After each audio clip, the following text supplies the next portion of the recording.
बिस्मिल्लाहिर्रहमानिर्रहीम। अस्सलाम वालेकुम नाज़रीन, मैं हूँ साकिब बशीर। इस वक्त अभी जो है वो रात के 6:30 बज चुके हैं। इस्लामाबाद हाई कोर्ट में हम मौजूद हैं।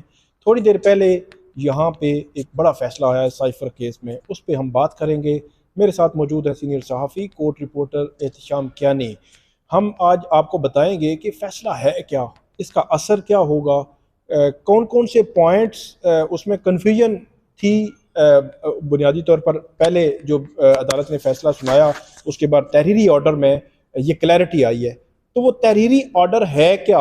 साइफर केस में इमरान खान ने जेल समात, जेल हेयरिंग और जज की तैनाती का मामला चैलेंज किया था। चीफ जस्टिस आमिर फारूक ने पहले ये फैसला दिया था, जिसके खिलाफ उन्होंने अपील दायर की हुई थी। तो इस्लामाबाद हाई कोर्ट के जस्टिस मियां हसन औरंगजेब और जस्टिस समन रफीक इम्तियाज़ ने यह फैसला दिया है और उन्होंने अपील काबिल समात भी करार दी है। और उसके बाद जो कुछ हुआ है वो हम कियानी साहब के साथ है हमारे, वन बाय वन हम कोशिश करते हैं कि उसको डिस्कस करें ताकि आपको क्लैरिटी जो है वो हो जाए। पहली बात तो शुरू करते हैं कियानी साहब के, जज जो हैं ऑफिशियल सीक्रेट एक्ट की खुसूसी अदालत के, वो भी इमरान खान साहब ने चैलेंज किया हुआ था कि उनकी तैनाती दुरुस्त नहीं हुई। उस पर क्या कहा है अदालत ने? ठाकुर साहब, उससे थोड़ा और पीछे चले जी। जाते हैं।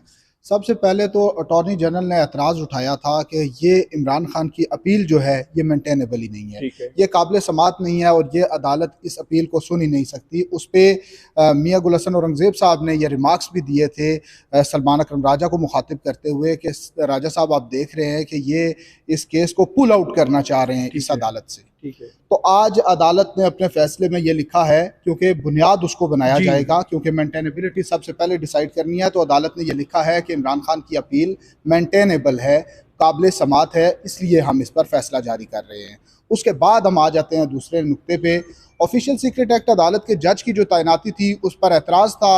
ये कहा जा रहा था कि इंसदाद दहशतगर्दी अदालत के जज को और दूसरा यह इख्तियार नहीं दिया जा सकता था, और दूसरा ये था कि एग्जेक्टिव का ये इख्तियार नहीं है, वो नहीं कर सकते। तो अब चूँकि इस्लामाबाद हाई कोर्ट के रजिस्ट्रार ने अदालत को ये बताया था कि जो प्रोसेस है वो इनिशिएट इस्लामाबाद हाई कोर्ट से हुआ, तो इसलिए बज़ाहिर इस मामले में अदालत इससे ज़्यादा आगे जा नहीं सकती थी, तो अदालत ने उस तैनाती को दुरुस्त करार दिया है। मतलब ये है कि इसकी हद तक इमरान खान की जो अपील थी वो अदालत ने मंजूर नहीं की कि तैनाती दुरुस्त है।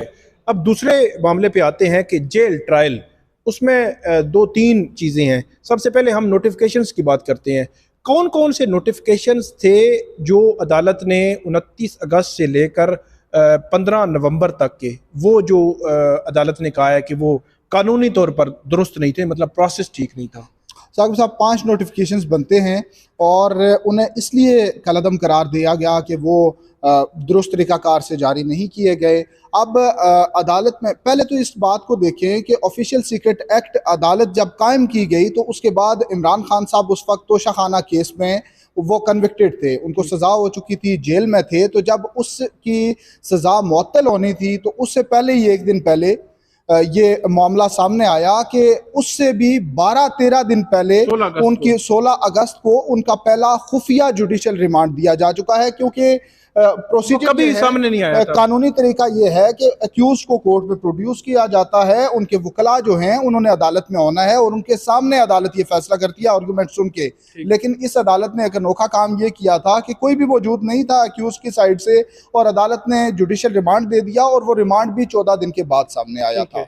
उसके बाद नोटिफिकेशन का सिलसिला, जब पहला रिमांड हो चुका, फिर 29 अगस्त को पहला नोटिफिकेशन जारी हुआ कि 29 अगस्त को जी समात अटक जेल में होगी। पहली समात थी जो अटक जेल में होनी थी, ये 29 अगस्त का नोटिफिकेशन था। जी बिल्कुल। और उसके बाद वक्तन फवक्तन 5 नोटिफिकेशन जारी किए गए, क्योंकि इमरान खान साहब को 12 सितंबर का है, 25 सितंबर का है, 3 अक्टूबर का है। और 3 अक्टूबर का इसलिए दोबारा 13 अक्टूबर को हुआ क्योंकि उसमें शाह महमूद कुरैशी का नाम नहीं था जेल ट्रायल के लिए, तो उसमें वो ऐड करके 13 अक्टूबर को, ये बाद में उन्हें शायद मालूम होता रहा। 5 बनते हैं, तो छठा नोटिफिकेशन भी है, छठा नोटिफिकेशन जो है वो फेडरल कैबिनेट की मंजूरी के बाद का नोटिफिकेशन है। उसे भी अदालत ने कहा है कि उसका भी लीगल इफेक्ट नहीं होगा, क्योंकि फेडरल कैबिनेट की मंजूरी जो है वो भी प्रोसीजरल नहीं हुई। तो ज़ाहिर तो वो नोटिफिकेशन जो भी है उसे भी अदालत ने खिलाफ कानून ही करार दे दिया है। अच्छा, अब ये है कि ट्रायल जेल में हो सकता है या नहीं हो सकता, इसका जवाब भी तहरीरी ऑर्डर में अदालत ने दिया है। वो क्या है, क्या बिल्कुल साकिब साहब, अदालत ने कहा है कि एक्स्ट्रा ऑर्डिनरी जब सर्कमस्टांसिस हों तो उसमें जेल ट्रायल हो सकता है। ये बात नहीं है कि जेल ट्रायल नहीं हो सकता, और ये बात अदालती ऑर्डर से पहले सलमान अकरम राजा साहब भी प्रोसीजर सारा उन्होंने ही बताया है कोर्ट को। उन्होंने कहा कि एक प्रोसीजर मौजूद है जिसके तहत जेल ट्रायल हो सकता है, और इस जेल ट्रायल में उस प्रोसीजर को मुकम्मल तौर पर फॉलो नहीं किया गया। जो मुतलका अदालत के जज हैं उन्होंने ये प्रोसेस इनिशिएट करना होता है, बल्कि उससे भी पहले प्रोसिक्यूशन ने एक दरखास्त अदालत में देनी होती है जिस पर जज साहब ने अपना जुडिशियल ऑर्डर करना है। उस जुडिशियल ऑर्डर की कॉपी जो है वो डिस्ट्रिक्ट मैजिस्ट्रेट ने इंटीरियर मिनिस्ट्री को भेजनी है, और इंटीरियर मिनिस्ट्री से वो लॉ मिनिस्ट्री में जाएगा, और लॉ मिनिस्ट्री फिर समरी तैयार करेगी जिसकी बुनियाद पर फेडरल कैबिनेट उसकी मंजूरी देगी, फिर जाके जेल ट्रायल। तो बज़ाहिर ऐसे लगता है कि जो जुडिशियल ऑर्डर था, हमने पिछली वीडियो में भी बताया कि एक भी जुडिशियल ऑर्डर मौजूद नहीं है रिकॉर्ड पे। ये बहुत बड़ी बात थी जो सलमान अकरम राजा ने की। बज़ाहिर ऐसे लगता है कि यही क्लिक की है। थोड़ा सा मैं ऐड कर देता हूँ कि अटॉर्नी जनरल साहब से जब पूछा गया तो उन्होंने कहा कि जज साहब ने जो खत लिखा है वही उनका जुडिशियल ऑर्डर है, और उसी में उन्होंने कहा कि आप जेल ट्रायल के लिए आप सारा प्रोसेस करें आगे। तो वो मेरा ख्याल है कुछ चीज़ें मिसलीडिंग भी हो रही थी, लेकिन आपकी बात दुरुस्त है कि सलमान अकरम राजा साहब की ये बात क्लिक की। पहला इस बात पे अगर इमरान खान साहब को रिलीफ मिलने के मामले पे बेंच को क्रेडिट जाता है कि उन्होंने इन मुश्किल हालात में, क्योंकि आजकल बड़े मुश्किल हालात हैं जी, बड़ी अदालतें, आला अदालतें जो है वो भी थोड़ा रिस्ट्रेन का मुजाहरा करती हैं। और दूसरी जो सलमान अकरम राजा साहब का ये कमाल है कि उन्होंने इस केस में इतना वर्कआउट किया और उसमें इतने अदालती फैसले लेकर आए, और हर बात को उन्होंने जैसे हिफ्स करके रखा था। मैं बड़ा अप्रिशिएट करता हूँ कि राजा साहब का इसमें बहुत ज़्यादा अपना वर्कआउट था जिसकी बुनियाद पे आज वो इमरान खान के लिए ये रिलीफ ले सके। बहुत वाकई सलमान अकरम राजा ने हम ये समझ रहे थे कि ये एक छोटा सा नुक्ता है, लेकिन सलमान अकरम राजा ने पहले तकरीबन 3 घंटे, फिर घंटा 5-6 घंटे उन्होंने आर्गूमेंट्स दिए। ये थोड़ा सा बात करते हैं कि चीफ जस्टिस आमिर फारूक साहब के पास 29 अगस्त का नोटिफिकेशन चैलेंज होता है।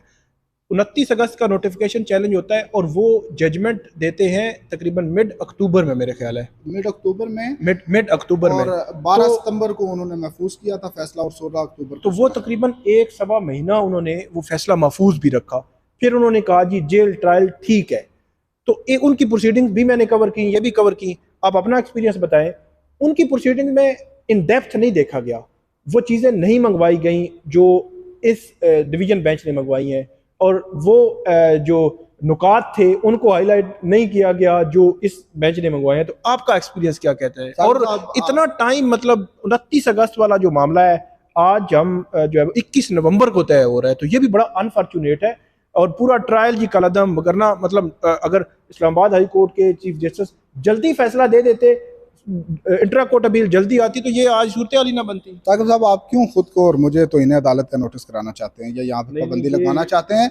मैं जो प्रोसीडिंग कोर्ट रूम नंबर 1 में हुई उसमें बज़ाहिर ये लग ही नहीं रहा था कि ये मामला आगे बढ़ाया जाना है या कोई इंटेंशन इस तरह की।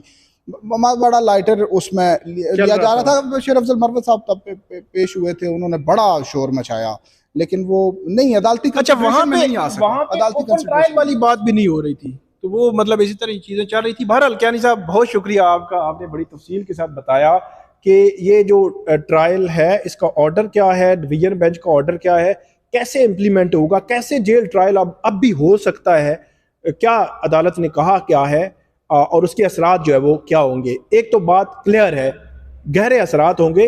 काफ़ी अरसे बाद इमरान खान को एक बड़ा रिलीफ मिला है। तो ये थी आज की हमारी वीडियो। उम्मीद है आपको पसंद आएगी। आप हमें फीडबैक ज़रूर दीजिएगा। अल्लाह हाफिज़।